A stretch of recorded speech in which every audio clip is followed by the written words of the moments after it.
This is my first time trying an Analogman product, and I gotta say, it hasn't disappointed. Really excellent sound and delay. Theoretically, at least, this would be my ideal delay pedal because I pretty much only use two settings, and I can simply flip back and forth between the two using the A/B selector.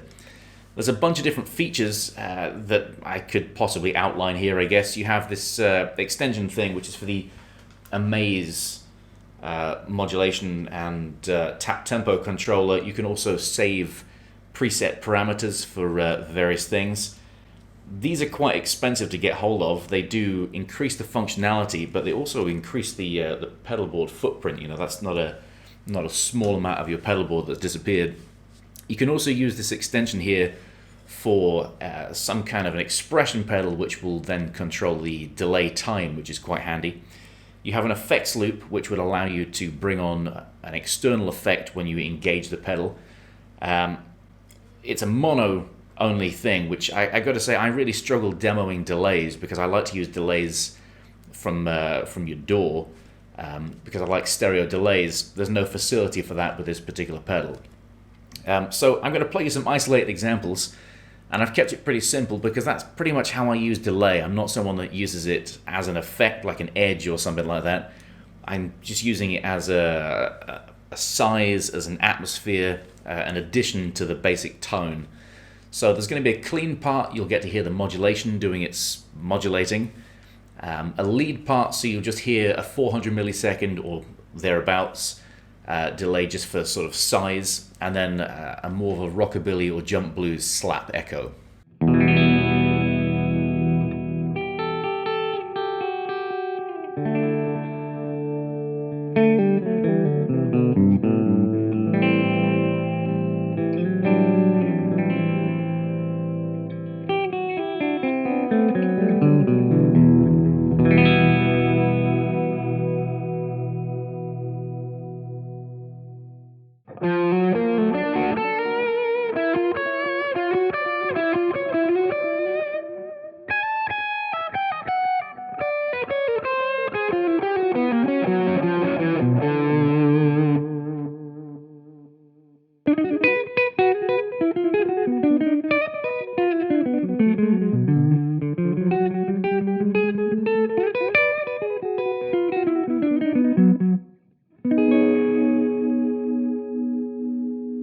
There's a bunch of things on this pedal that I really dig. There's a couple of quirks which I'm not slagging it off, but I thought I would just outline a couple of things that I found sort of strange.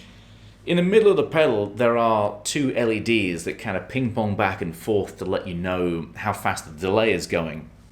They remain on regardless of whether the pedal is engaged or not.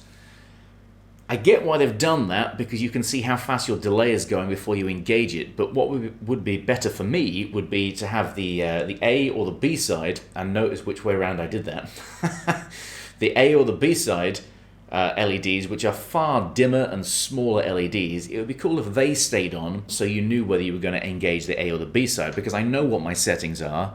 I just want to know that when I turn the pedal on, is it going to be the A or is it going to be the B? Further to that, they've put the A and the B the wrong way around. Because I'm in the Western world, I read left to right. So A/B. But on this pedal, for some reason, they've put the LED for the A on the top right-hand side of the pedal, and the LED for the B on the, also the top, but the second layer down on the left-hand side. And they've had to offset the dials in order to facilitate that. Why not just offset them the other way around so that the LED for the A was on the left? I think it would have been better to have a cluster of 3 on the top left with its corresponding LED and a cluster of 3 on the top right. That way you would know exactly which side you were looking at, and the knobs would always be the ones that you would go to straight away, sort of intuitively, as opposed to having to learn the quirks of the pedal. This might be something to do with the fact that you can assign some of the internal potentiometers to the face of the unit. If you don't use the Amaze, the way that you can control things like modulation would be on the inside of the pedal. For some reason, though, they've put the micro potentiometers that are on the circuit board on the underside of the board. Now, this is a slightly odd decision, but in order to make it easy to remove, They've fastened it to the chassis with one screw, but they've put the screw at one end, which is another decidedly odd decision because the board can actually move back and forth.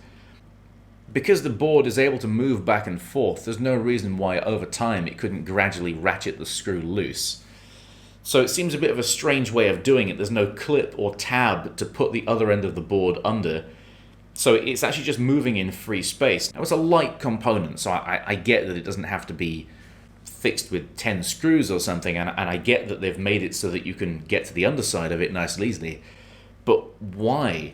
It didn't. To me, when you remove the case back, you should have just been presented with the potentiometers right there. So there's a couple of sort of quirks, but there's a whole bunch of functionality in here. Really excellent delay. Killer pedal, lots of features. Hefting price tag. This is something that I touch on quite a bit, but this is quite expensive. And bizarrely, it's more expensive used. I think people get impatient because Analogman have quite a waiting list for their products. And I think people pay over the odds. I've seen these go for over £400, which is insane when you figure that the new price would be $250 plus maybe import charges, which is going to bump it up, but not to $400. So yeah, one of the rare occasions when the used price of a product that's still in production is actually higher than the new price. Go figure that one. Anyway, thanks for stopping by, guys. See you next time. Later.